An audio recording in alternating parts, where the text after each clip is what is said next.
Tyne with Emily and Julia Barthram.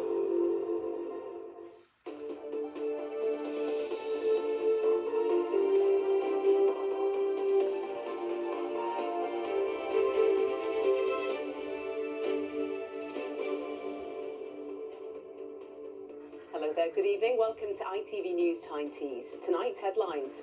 2 men are seriously injured in what's understood to be a chemical attack in Ferryhill. We'll have the latest. Digging in, doctors deny holding health hostage as their boss warns strike action amid a flu surge could collapse the NHS.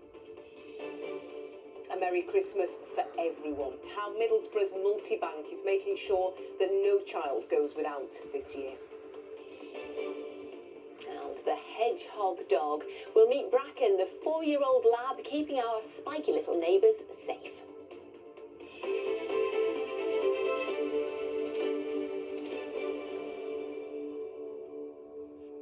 First tonight to a suspected chemical attack in a County Durham town this morning. Officers were called to Ferryhill along with 2 air ambulances where 2 men were found seriously injured. We can join our correspondent Greg Eastdale for more on this. So Greg, what do we know?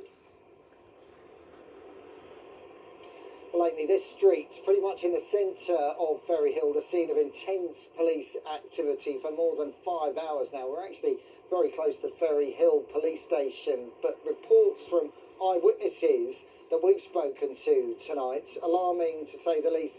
Let me walk you through what they told us. Events going off, we're told by one eyewitness further down the street there. They've told us that they saw a black Volvo driving up the hill. It pulled up after trying to stop another vehicle and then approached a white taxi parked at the side of the road. While it was there, according to that eyewitness, some sort of substance was thrown in the back, along with, we're told, a flame which caused a small explosion. We're also told by that eyewitness that the driver of the taxi may have been stabbed at that point, and the passenger then staggered out of the vehicle. A separate eyewitness telling us, confirming to us, they also saw some kind of substance thrown into the back of that taxi cab. Now, we've also been told that one of the injured passengers from that taxi then made his way to the British Red Cross shop just across the way from me and staggered inside. We've seen blood on the floor of that shop. It's clear again that he received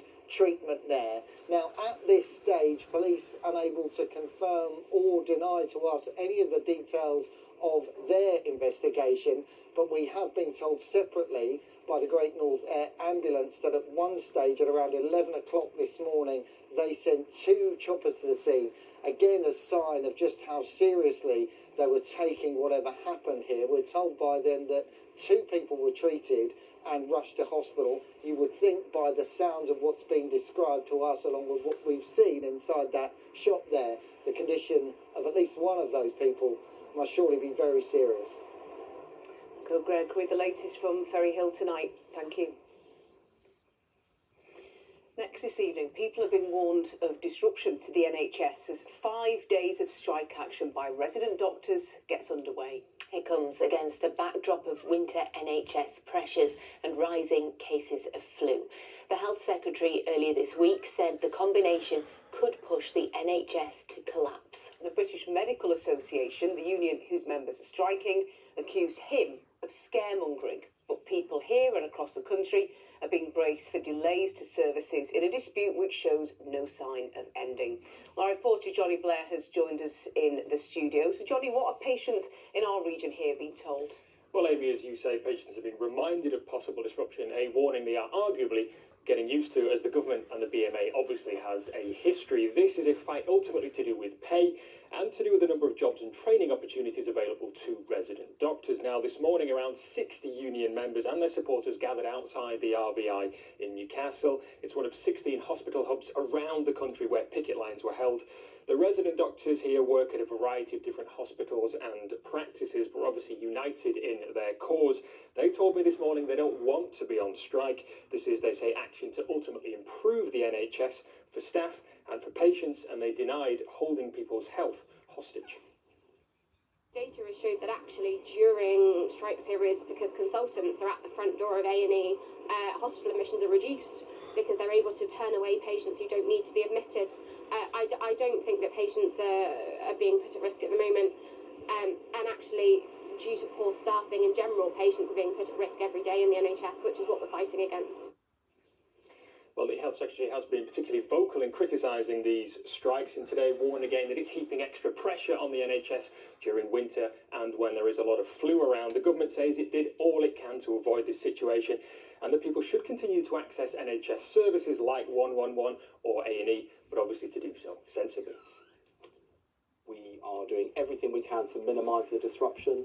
There is going to be disruption, and as we've warned in previous weeks, this is the worst time for these strikes to be taking place for the NHS, for frontline staff and for patients, and that's why I and the team right throughout the country are doing everything we can to make sure we keep patients safe and are there for people over the coming days and weeks. And Johnny, what's the reaction been from people to these strikes? Well, it's patients obviously caught in the middle, and certainly recent polling has shown a drop in public support for industrial action. Slightly less scientifically, we took our cameras onto the streets of Newcastle today to gauge the mood, and we found definitely a mixed response. I think they get paid enough, and the patients are suffering. You don't go on strike for nothing, you know what I mean? These people are desperate. It's a last resort going on strike. I think we should support the doctors on strike. They've had a decent rise, and if they're going to go on strike, I think they should have waited into the new year, especially with the flu epidemic as well. Well, resident doctors went on strike at 7 a.m. this morning, scheduled to return to work again at 7 a.m. on Monday, but it wouldn't surprise anybody if this particular winter of discontent rolled on into the spring. Okay, Johnny, for that, thank you very much indeed. Now, in the run-up to Christmas, parents are being told to have tough conversations with their children about online blackmail. It's after a new survey by the NSPCC shows 1 in 5 parents know a child who's been a victim, but 2 in 5 parents have never spoken to their child about the dangers. At a time of year when we're all spending more time indoors and online, experts say that honest and open dialogue is key in keeping young people safe. Cara Digby reports. When Nellie was just 14, she shared explicit photos of herself with her then boyfriend. When the relationship later ended, the photos were shared online. Months later, she would become the victim of blackmail. I was contacted by a stranger who sent me images of myself and basically said that if I didn't send them more nude images, that they would then distribute these to everyone. A separate person actually contacted my mum and said, can you ask your daughter to send more images of herself over to me? It was just pure horror, and yeah, I was absolutely paralysed with fear. She seemed cool. We both played guitar and liked the same bands, but pretty quickly she wanted to do more than just chat. Whether to get hold of more images or for financial gain, the National Crime Agency says online blackmail is usually the work of organised criminal gangs. A perpetrator will work to gain a child's trust over messaging and encourage them to send explicit images of themselves. They can then blackmail them for as little as £10. We can see the real visible distress that children experience once they're engaged with a blackmailer. Often struggling to see a way out of this, and ultimately, when they can't see a way out, they do contemplate things such as suicide. But the offenders, they just don't care. They are ruthless. Children and young people are learning to navigate who they can trust. This community interest company in Chester Street specialises in digital safety and says education and open conversation is vital. Whether it be fear, just misunderstanding from parents, they don't really understand what's happening with young people when young people are online. So having the conversation, just asking the question, Johnny, Sue, what's this game about? Can I come and have a look? And start to build that trust in terms of, well, mum and dad actually are interested. We can start to have them meaningful conversations. And we can't hide away from difficult conversations. It's taken time to rebuild her life, but Nellie, now 24, is studying a master's degree in criminology so that she can help others. You acted with your best interest, you believed that this was a safe thing to do, and it was the other person who was malicious, and you shouldn't let that eat away at you, you shouldn't let that define your life, and yeah, really you should try and own it. Well, earlier I spoke to Rebecca Hipkiss from the NSPCC. I began by asking why Christmas in particular is a time when children are vulnerable. I think Christmas can be a particularly vulnerable time in general. Young people will be spending more time at home, which can sometimes be a little bit busy, a little bit tense. They can spend more time in their rooms. They are not at school and therefore don't have those support networks.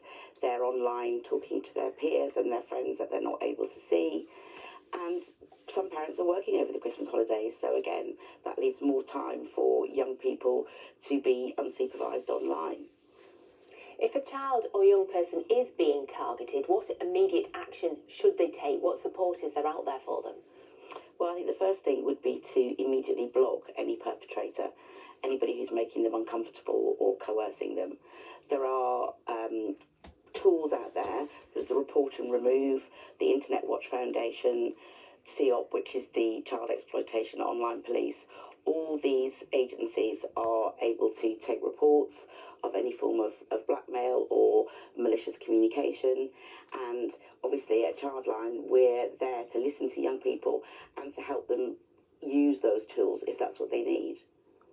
So parents, they will be looking for advice too. What would you suggest for them? How can they open the conversations with their children?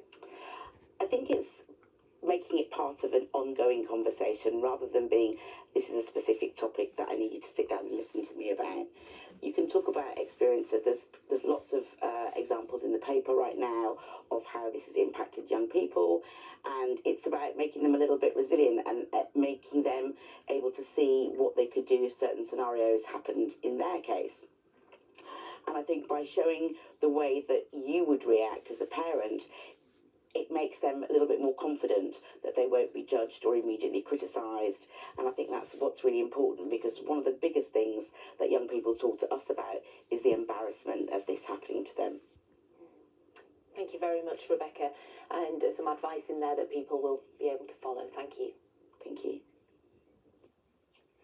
You're watching ITV News Tyne Teas, still to come on tonight's programme. Up for the Cup, Newcastle United are back in action tonight after the weekend's derby defeat, with a place in the semi-finals awaiting the victor. The Hedgehog Hunter, we meet the Labrador who's helping to keep our prickly friends safe. And in the weather, I'll briefly talk about something other than rain. It's been the UK's sunniest year on record. Find out how we fared in our part of the world. Next tonight, the efforts to make sure no children in the region go without a Christmas present. In parts of Teesside, where more than half of children live in poverty, the area's multi-bank is doing whatever it can to support families. That's alongside supporting parents with their mental health in what can be a stressful and emotional time of year. Katie Cole reports.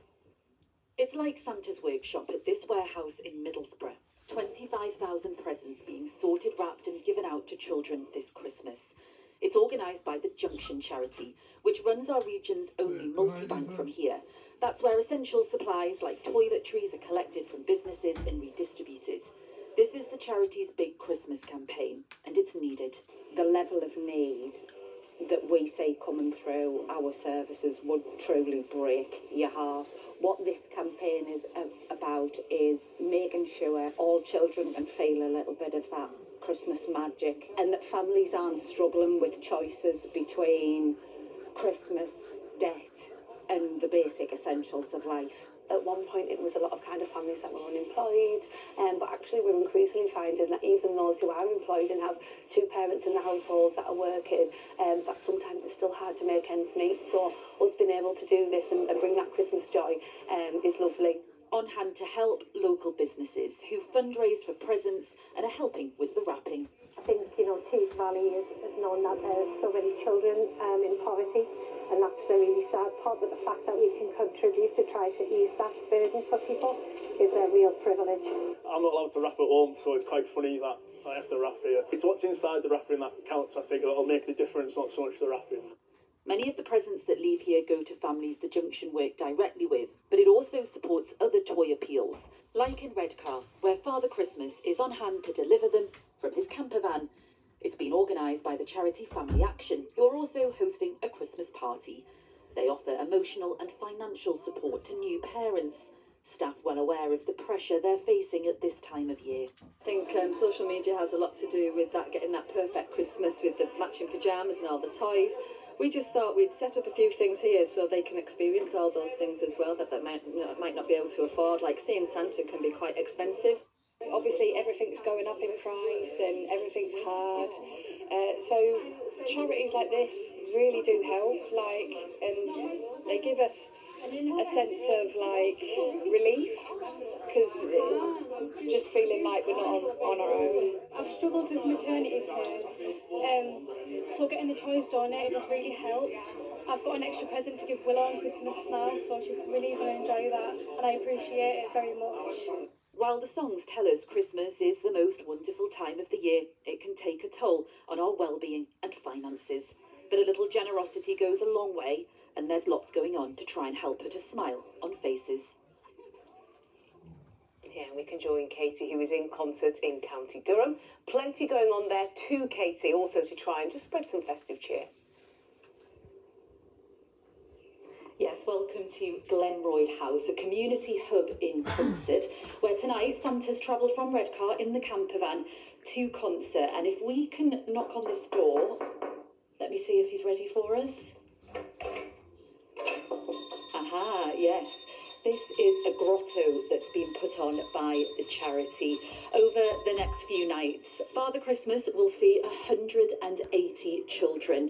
And this is all free for parents, and it's going to make a big difference. Let's speak to the manager of the charity, Sharon Unsworth. Good evening, Sharon. Just tell us why it was so important that you put this on for families. We do.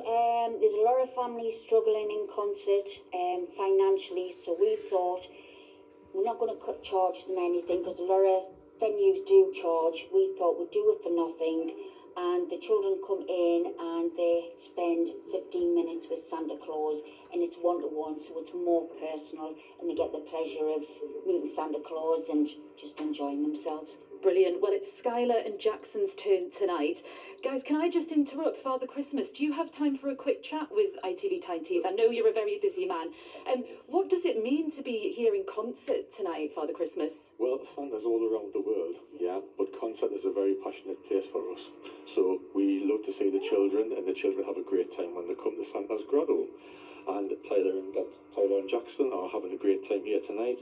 So we look for the naughty or nice list, and we find out if they have been naughty or nice, and then we give them some nice gifts if they have been nice. Brilliant. So, well, there's lots and lots of gifts, and have they been nice? They have been nice, Father Christmas? We've just checked the book, and both Skylar and Jackson are in here, and they are both on the nice list. Brilliant. Oh, well, that is great news indeed. Yeah, well, Father Christmas will be here at Santa's Grotto here until the 23rd of December, and the charity hope to do this again next year. Another organisation doing something to spread some Christmas cheer.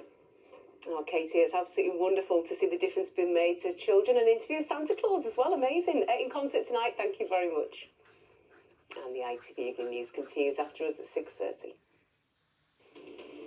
Coming up at 6:30, doctors strike again, walking off the job for the next 5 days. But there are concerns that conditions are getting ever worse on the wards. The first funerals are held for the victims of the Bondi terror attack, as the surviving suspected gunman is charged with 15 counts of murder. Here the Prime Minister warns former Chelsea owner Roman Abramovich to pay up his club proceeds to Ukraine. And why fewer people are tucking into Turkey this Christmas. Well, do join me for those stories and more at 6:30.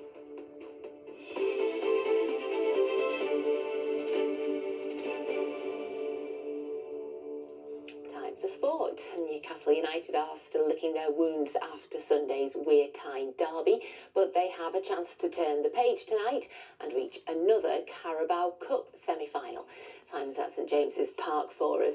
Simon. Yeah, good evening. Fulham are their opponents in tonight's Carabao Cup quarter-final, and Newcastle's recent record in this competition is remarkable. They are, of course, the cup holders, and this is the 4th year in a row that they have reached at least the quarter-finals. They're also warm favourites this evening. But, despite that, the mood music around this game isn't great, because if the Carabao Cup is the Magpies' happy place, then, unfortunately, Sunderland was their sad place on Sunday. Derby defeats matter, derby defeats linger, and as Eddie Howe knows, derby defeats make people angry. You know, in a game like that, if you don't perform and you don't get a positive result, criticism is naturally going to follow. It's part of the industry that we're in. But then what you do with that, from my view, is the key thing. The beauty of football is you get another opportunity to focus on, really, and I think that's a good thing for us after Sunday. It's a difficult game. It's a great opportunity for us, though, as you say, to get to another semi-final of this competition and then change the feeling and the mood. So, Simon, it's a chance for Newcastle to bounce back tonight. There is also an interesting parallel to last season, isn't there? Yeah, fans turning up tonight might feel a sense of deja vu because they've seen this story before and it turned out all right last time. It is the 17th of December. Newcastle are about to play a Carabao Cup quarter-final. They are 12th in the Premier League, and some people think that's a bit underwhelming, therefore the natives are a bit restless. Last year, on the 18th of December, I was stood here. Newcastle were about to play a Carabao Cup quarter-final. They were 12th in the Premier League, and the natives were a bit restless. On that occasion, the match was against Brentford in the quarter-final. The Magpies comfortably won that 3-1, and let me remind you, they went on to beat Arsenal in the semi-final, then beat Liverpool in the final at Wembley to win the club's first major domestic trophy for 70 years. Then Eddie Howe's team qualified for this season's Champions League for good measure. So, while the derby defeat makes things feel a bit worse for Newcastle fans right now, this team has been here before, and they did find the perfect response last time. So maybe everybody needs to settle down. They could be back in the Carabao Cup semi-finals by just after 10 o'clock tonight. You can see Newcastle United versus Fulham live on ITV1. Kickoff is at 8:15. Time will tell. Thank you very much, Simon.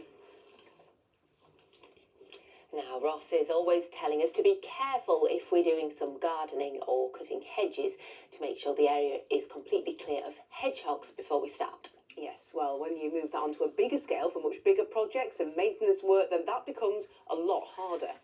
And that's where Bracken, a 4-year-old Labrador, comes in, as Tom Barthram can explain. Bracken is a search dog with a difference. You are trembling with excitement. He's not looking for drugs or for missing people, but his quarry is usually very well hidden. He searches out the scent of hedgehogs. He'll find any hedgehogs so that we can collect any that we need to collect and take them away from any danger. So he's on the trail of the scent. Yes, he's on the scent of the hedgehogs, and he'll scent where they've been, probably, depending how long ago it was, and he'll scent their pathway to where they are now. With his handler Trina, Bracken has been specially trained to seek out hedgehogs. This land, owned by Northumbrian Water and managed by Durham Wildlife Trust, needs to be maintained throughout the year. Bracken's skills making it much easier for staff and volunteers to find hedgehogs that are hidden away in the undergrowth, so they can make sure they're not harmed while work is being carried out. We would maybe scrambling around on hands and knees searching, but we can't search everywhere. We don't have that ability. They could be hiding under very large areas of brush, and we can't see them, and we'd be looking around. But by having the dog coming in, we can guarantee pretty much that dog is going to find the hedgehog rather than us losing it and not being able to seek it out. And why is it important that you can find these hedgehogs before you do the management work? It's very difficult sometimes to come in and manage a site without damaging the habitat for a species that might be there. So if we can find them first, keep them safe, we keep hold of that population that we have, as well as doing the management that we need to do on their site. Northumbrian Water owns dozens of small parcels of land like this across the region. Bracken's hedgehog snuffling skills, just one of the ways they try to make sure they're as wildlife friendly as they can possibly be. We need to help wildlife because so much of it's in decline due to loss of habitat, and we are such a large landholder that we have these niches that wildlife can thrive in, and largely undisturbed by members of the public because they're secure. There's generally not public access most of the sites, and the wildlife finds its way into these places. So we're just always looking for opportunities where that wildlife can thrive, or where we can do something that it'll help the wildlife on our sites. Good boy, well done. So Trina, what do you think you found here? I think he may have found a hedgehog winter nest. And how do you know that he's found something? Because he wasn't barking or anything like that. I could just see the enthusiasm and wagging of the tail and staring at where he was. So I think, yeah, we've probably got one there. Trina reports Bracken's find to Ian and Laura. Today, the hedgehog, right on the edge of the site, can be avoided while work is carried out. A job well done, a hedgehog left to hibernate in peace. Tom Barton, ITV News, Weirdo. A breezy morning will be followed up with a flurry of fresh delights for lunch. TUI sponsors ITV Tyne Tea's weather. Hello, more rain to come in the next 24 hours. Before we focus on that, a look back at the year, and the Met Office saying today that it's been the UK's sunniest year on record. Records going back to 1910. For our part of the world, Northumberland and North Yorkshire, the sunniest year on record. Elsewhere, we are in the top 5. May change between now and the end of the year, but I'll be looking at it. It's been an incredible year for blue sky. Not so today, though. Plenty of cloud around. The system moving in has delivered some patchy rain, some more persistent downpours out there for Tyne this evening. Then a gap into tomorrow morning before the next area of rain moves up from the south. A thoroughly wet end to the day tomorrow. That's out by Friday, and we're back to a drier and brighter day. So it's quite wet in places over the next few hours. I think anyone escaping at least one spell of heavy rain. And then for the second half of the night, just a few showers still trundling through, but drier, some clear spells, not as cold as last night, down towards mid-single figures in the chilliest spots. And the first few hours of tomorrow will be dry, any early brightness short-lived, and then lunchtime onwards, here comes that next area of rain, thoroughly wet to end the day, difficult driving, a stronger wind as well, and highs of around 8 to 10 degrees.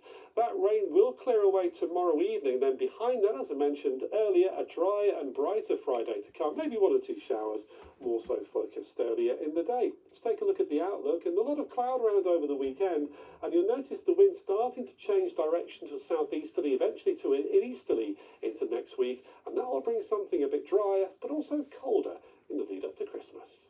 TUI sponsors ITV Tyne Tea's weather. Thanks for joining us tonight. Goodbye. Take care.